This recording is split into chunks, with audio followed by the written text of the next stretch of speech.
Okay, the first of the two vintage video games I've got for you to explore today is Zork. Zork is a text-based video game.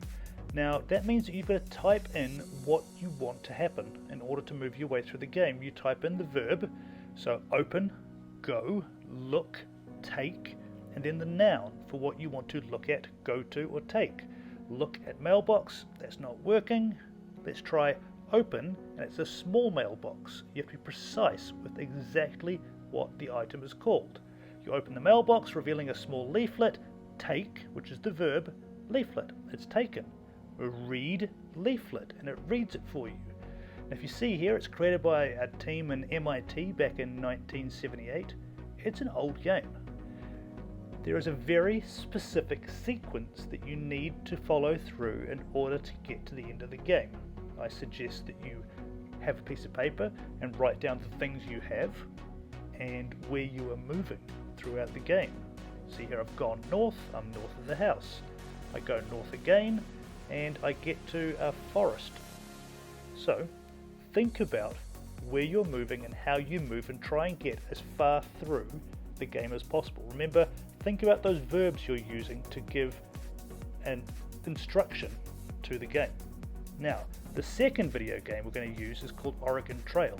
This is similar, but instead of using verbs and nouns, you're going to select from a drop-down menu. The first and most important thing is you choose your character. You're a banker, a carpenter, or a farmer. Depending on what you choose depends on how tough you are and how much finances you have to start the game. So I've entered the names of my characters, I choose when I leave, and then I get my supplies. Now each of these choices will have an effect or an impact on how I go with the game later on.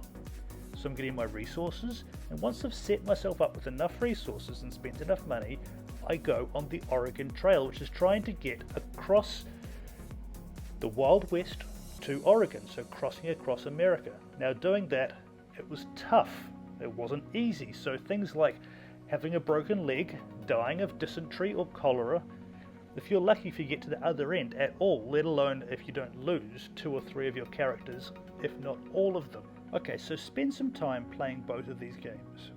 I suggest 10-15 minutes on each. You may want to spend more, but that time's up to you. And once you've done that, you're going to create a page on your website and write a review for each of these games. The positives, the negatives, the interesting things, the way that they have changed. Good luck.